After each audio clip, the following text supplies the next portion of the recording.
Hello and welcome to my channel. Thanks for stopping by to join me. My name is Jenny. I'm from Gina K Designs, and in today's video I'm going to be featuring a Gina K Design stencil along with some Gina K Designs inks and some fun ways to create 3 different cards with one stencil and a few other products I'll mention along the way. So let's jump in with the first project, Sparkle and Shine. I'm going to pull the stencil out. This comes from the Ocean Minded card kit. It's the Sun Rays stencil. It's got some really tight, close together lines, or sun rays.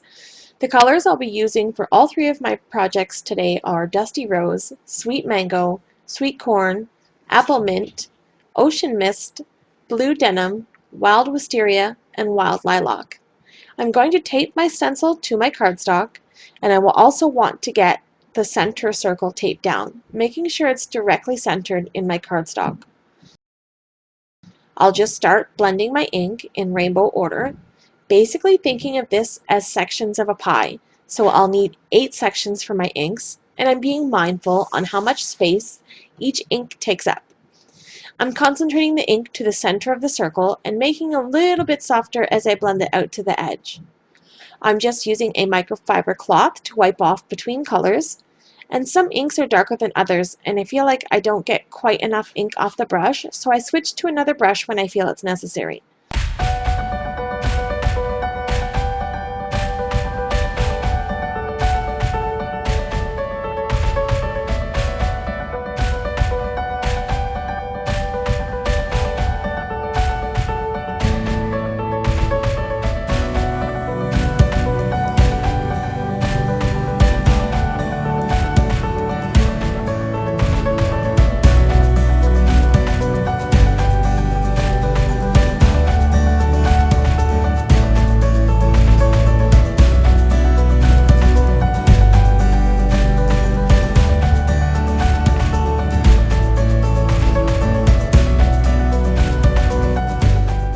I'll use the microfiber cloth to wipe off my stencil once the inking is complete.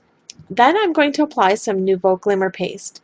This paste is called Moonstone, and it's jam-packed full of iridescent glitter, and it's mesmerizing to look at in real life. The reason why I wipe off my stencil with a microfiber cloth is so that I don't get any ink on my palette knife, so I can put the excess glimmer paste that I'll scrape off back into the jar. You immediately want to clean up this mess once you're finished covering the panel. I'll use a baby wipe to clean off my palette knife, and I'll also wipe around the lid of my jar to make sure there isn't any excess around the lid, because if you don't, your lid will seal shut forever and you'll never get back into the jar. Ask me how I know. I'll take my stencil directly to the sink with some warm soapy water and clean off any excess glitter off my work surface. I'll clean up any mess right away and then set this panel aside to dry. Here's a look at my completed background. Project number 2, it's called Like a Diamond. I'm going to be using the same inks and the same glimmer paste, and I'll run through the exact same technique with the ink blending. The only difference is the center of the mask has been removed in this example. I'll also change the way I apply the glimmer paste. I'm inking up in a rainbow order again, and I'll speed through this to save some time. Once I've got the ink blending all done, I'll wipe off the stencil with my cloth and clean up the excess ink. I'll peel away the stencil, and then I'm going to use the glimmer paste and apply that directly over the cardstock, covering the entire background. I won't put the excess back in the jar because, as you can see, it's been contaminated with the other colors, and I don't want to ruin my glimmer paste. Then I'll clean up my mess and set that aside to dry. Here's a look at the finished project. Project number 3 is called Smile.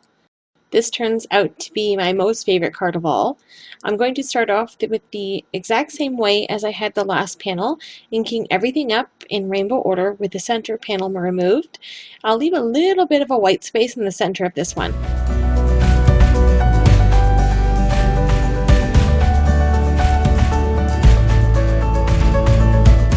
This time I'm going to apply Gina K watermark ink and clear embossing powder instead of glimmer paste. The glimmer seems to soften the ink colors, and the embossing powder does the opposite. It brightens them up. So I'm just going to squish the ink pad over top of the background, making sure I get everything covered, and then sprinkle clear embossing powder over the top of the entire background. I'll heat set that with my heat gun until it's all smooth and melted. And here's a look at the finished background. Now let's turn these backgrounds into some cards. I'm going to start with the last example that we made. This one, again, is my most favorite. I'm going to choose a word die I have in my stash, smile. I'll run that through my die cutting machine a couple of times, then one set of silver mirror cardstock, and I'll stack all of them on top of each other to create a little bit of dimension. And then I pulled out a stamp set from Gina K Designs. It's called the Rustic Autumn Stamp Set. I just grabbed a little sentiment that says life is good.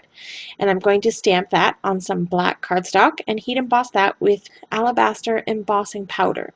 I turned this background on a little bit of an angle and matted it with some cardstock and popped that panel up on some foam tape. Now I just want to say sometimes when you start cutting apart backgrounds that you worked really hard on, it's a little bit nerve-wracking. I wasn't sure about the placement of this background. I got it cut up and I was worried, and once I matted it and popped it up on foam tape and it came all together, I was really super happy with the placement and the design on this card. And in the middle of it, I was worried that I ruined it. So don't be afraid to cut up your backgrounds, and worst case scenario is that you have to start all over again. It's just paper. So just a little bit of encouragement for you to continue with your projects. Even if you think you ruined it, just keep going and you might like it in the end. Okay, back to the card project. I added my sentiment strip and figured out my placement for my die cut. Then I just sprinkled a bunch of sequins from Honeybee Stamps. These are called the Aurora Lights Confetti Mix. I just placed them over my card randomly using my jewel picker to pick them up and adhere them into place with a multimedia glue. And that's it for this card. Okay, the next background, I'm going to take the panel and trim it to fit onto my card base, and I've got a few little black strips of cardstock. I'm just going to put these around the outside edges. These are just 1/2-inch little strips just to give the color a little bit of a pop, and then I'll add some adhesive backed fun foam to the card for some dimension, and I'll set that down to dry. I'll just put something over top of it to hold it. I've got my water bottle there and my die cutting plate just to add a little bit of pressure to it, and I'll get everything else ready. I got my sentiment popped up on some foam tape. I added a few silver peel-offs to the black pieces on the cardstock, and I used my bone folder to press those into place. And then I've got the sentiment Sparkle and Shine. I just used a sequin for the tittle on the eye because I lost it and it was just too small for me to worry about messing around with.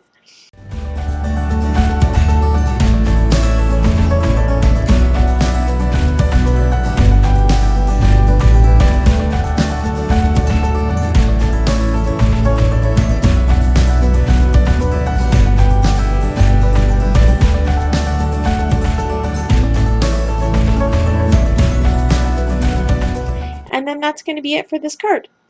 Here's a close-up of the completed card project. And for the last card, I seem to have either lost the footage or I didn't press record. So I'm not too sure which one it is, but either way, I just have a little bit of footage here to show you what the card looks like. I cut the panel in half diagonally and just trimmed a little bit off so it would fit across the card. I matted it with a little bit of black cardstock, and I left a gap in the middle where I could put my sentiment, Shine Bright Like a Diamond, and I added this same Aurora Lights confetti mix, and that's going to be it for this card. So here are my 3 finished card projects. I hope that you like these designs and you find a little bit of inspiration from them. I truly enjoyed making them, that's for sure. Thank you so much for taking time out of your day to spend it with me. I truly appreciate all of the support, the likes, the comments. I really enjoy reading your comments, so please feel free to leave a comment on the video if there's anything that you liked or something that you'd like to see in the future. If you like the content here today, please like this video and subscribe to my channel if you haven't already. I'd love to have you along my journey. I will have the products that I used here today listed in the description below. Any of my links are not affiliate. Please note that I do not benefit monetarily in any way from any of the links that I provide. This is just purely me sharing information with you. So thank you again so much for stopping by, and have a wonderful day.